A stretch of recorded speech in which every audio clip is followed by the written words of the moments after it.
Hi guys, welcome to गुल्लक finance. आज हम लोग देखेंगे कि कॉपर में बम्पर रैली चल रहा, तो क्या ये रैली कंटिन्यू रहेगा? ये पता चलेगा हमें सप्लाई और डिमांड के बेसिस पे, क्योंकि इसमें तो प्रॉफिट एंड लॉस ऐसा करके कुछ होता नहीं है। तो सबसे पहले हम लोग देखेंगे कि कॉपर में डिमांड कैसे इंक्रीज हो रहा एंड फ्यूचर में क्या और ज्यादा डिमांड इंक्रीज होगा, और सप्लाई साइड में क्या चल रहा है, क्या सप्लाई भी डिमांड के अकॉर्डिंग इंक्रीज होगा या सप्लाई कम हो जाएगा, जिससे हमें पता चलेगा कि इसका प्राइस आगे चल के भी कंटिन्यू रहेगा इस तरह से इंक्रीमेंट या नहीं। एंड थर्ड देखेंगे कि इसका अगर फ्यूचर डिमांड अच्छा रहा तो हमारे पास क्या क्या ऑप्शन है इस पे इन्वेस्ट करने का। वीडियो को लास्ट तक जरूर देखिए और अच्छा लगा तो प्लीज लाइक एंड सब्सक्राइब कीजिएगा। चलिए शुरू करते हैं। अगर हम लोग सितंबर से देखें गोल्ड का रिटर्न, तो लगभग आपको गोल्ड का रिटर्न सितंबर से लेकर अभी तक मिलेगा 40% का रिटर्न। सेम अगर कॉपर पे देखें, कॉपर पे भी अगर सितंबर से लेके अगर देखा जाए तो अभी तक का रिटर्न, तो सितंबर से लेके अभी तक आ रहा लगभग ये भी 38% का रिटर्न। लेकिन जब हम लोग सिल्वर का देखते हैं तो सिल्वर में लगभग आ रहा सितंबर से अगर देखा जाए तो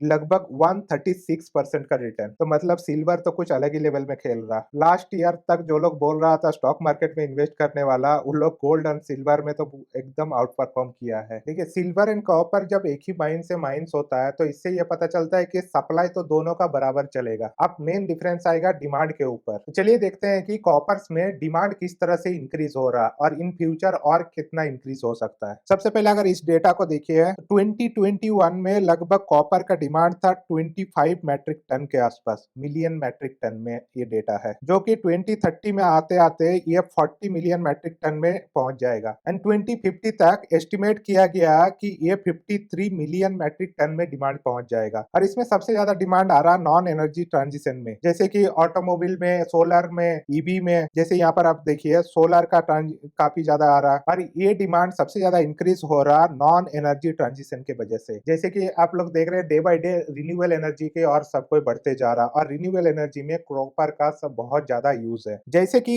अगर ईवी में देखा जाए तो ईवी में इलेक्ट्रिक व्हीकल में नॉर्मल आईसी इंजन का कंपेयर में 2.5 टाइम्स ज्यादा कॉपर का यूज होता है। जैसे आप यहाँ देख सकते हैं हाइब्रिड व्हीकल में बहुत कम कॉपर का यूज होता है। सेम अगर आईसी इंजन में देखें वहां भी बहुत कम कॉपर का यूज होता है। जैसे एग्जाम्पल के तौर पे देखिए कि हेवी ड्यूटी जो व्हीकल्स होता है, ट्रक वगैरह या बसेस वगैरह, उसमें हाइब्रिड में 35 केजी कॉपर का यूज होता है। आईसी इंजन में लगभग 58 केजी का कॉपर का यूज होता है। लेकिन वही जब ईवी पे आ जाता है तो 425 केजी का कॉपर का यूज होता है। 58 केजी से 425 केजी, इतना ज्यादा जंप होता है कॉपर का यूज में। एंड ईवी में कॉपर इतना ज्यादा यूज होने का रीजन है कि क्योंकि उसमें बैटरी पैक में, वायरिंग में, इलेक्ट्रिक मोटर्स में, इन सब में बहुत हेवी अमाउंट में कॉपर का यूज होता है। अगर नेक्स्ट पावर ग्रिड में देखें तो इस स्लाइड से पहले आप अगर इलॉन मस्क का वो स्टेटमेंट सुने होंगे कि कुछ टाइम के बाद मनी इरिलेवेंट हो सकता है, लेकिन जिसके पास पावर जनरेट करने का कैपेसिटी हो वो कभी इरिलेवेंट नहीं होगा, वो सबसे ज्यादा अमीर होगा। उसके अकॉर्डिंग अगर देखा जाए तो आप ये ग्राफ क्लियरली देख सकते हैं कि 2040 तक power distribution and power transmission दोनों में ही काफी तेजी से इंक्रीमेंट होगा। अगर एस्टिमेट का माना जाए तो 21 में जबकि 47 मिलियन मैट्रिक टन का कॉपर यूज होता था पावर डिस्ट्रीब्यूशन में, 2040 तक ये बढ़ के हो जाएगा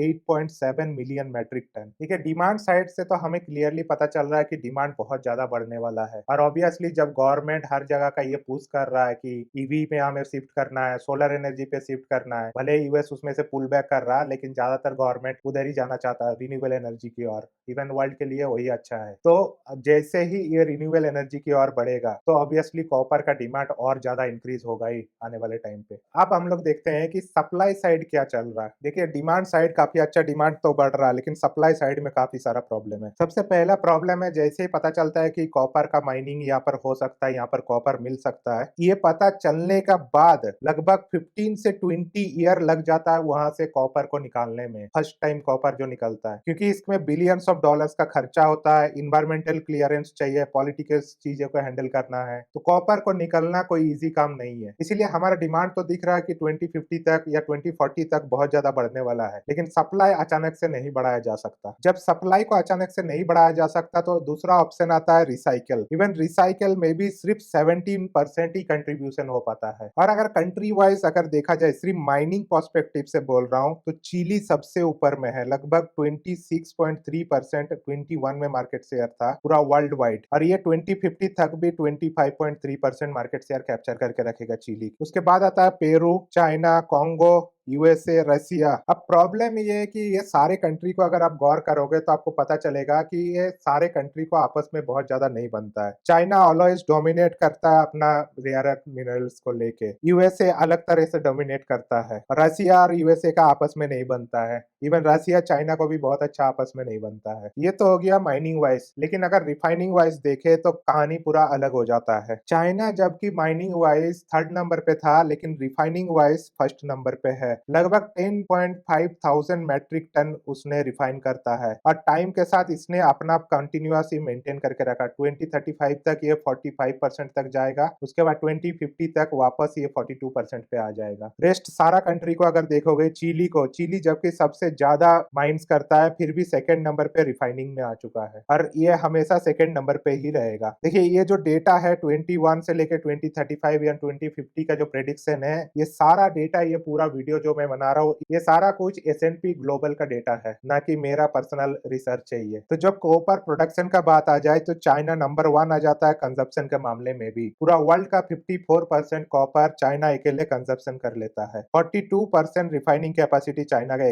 अकेले पास है। यूएस में जो टोटल कॉपर इंपोर्ट होता है उसका 2035 तक इंपोर्ट का डिमांड 57 से 67% तक डिमांड बढ़ जाएगा। अब आते हैं सबसे लास्ट एंड इंपॉर्टेंट पार्ट, अगर आपको कॉपर में इन्वेस्ट करना है तो किस तरह से इन्वेस्ट कर सकते हैं। देखिए टोटल 4 तरीका है कॉपर में इन्वेस्ट करने का। अनफॉर्चुनेटली इंडिया में कॉपर बेस्ड कोई भी ईटीएफ नहीं है, तो डायरेक्ट आप कॉपर में या इंडियन मार्केट में इन्वेस्ट नहीं कर सकते। तो इंडियन मार्केट में कॉपर में इन्वेस्ट करने का 3 तरीका है। पहला तरीका है जो भी कंपनी कॉपर में डील करता है उस कंपनी पे आप इन्वेस्ट कर सकते हो। देखिए ये कोई रिकमेंडेशन नहीं है, आप अपना प्रॉपर रिसर्च के बेस पे ही इन्वेस्टमेंट डिसीजन लीजिएगा। अगर कॉपर में डील करने लायक कोई कंपनी है तो उसमें से है हिंदुस्तान कॉपर, वेदांता, पॉलीकैब, केईआई। देखिए इसमें हिंदुस्तान कॉपर जो है ये रिफाइनिंग करता है, वेदांता माइनिंग में है, पॉलीकैब, केईआई ये लोग कॉपर का वायर बनाता है। तो इस तरह का कंपनी पे आप इन्वेस्ट कर सकते हैं। लेकिन कंपनी में इन्वेस्ट करने का एक रिस्क ये है कि ये सारा कंपनी ओनली कॉपर पे काम नहीं करता, और भी बाकी सारा बहुत सारा चीजों पे काम करता है। दूसरा तरीका है निफ्टी मेटल ईटीएफ पे आप इन्वेस्ट कर सकते हैं। लेकिन निफ्टी मेटल पे भी जब आप इन्वेस्ट करोगे तब भी हार्डली 2 to 3% इसमें कॉपर पे इन्वेस्ट होता है, बाकी का ज्यादातर पोर्शन ये गोल्ड एंड सिल्वर पे है। तो पूरा ईटीएफ अगर खरीदोगे और पूरा मेटल सेक्टर अच्छा परफॉर्म किया तभी इसमें अच्छा परफॉर्मेंस मिलेगा। एंड तीसरा एंड सबसे खतरनाक तरीका, मैं तो कभी भी रिकमेंड नहीं करता,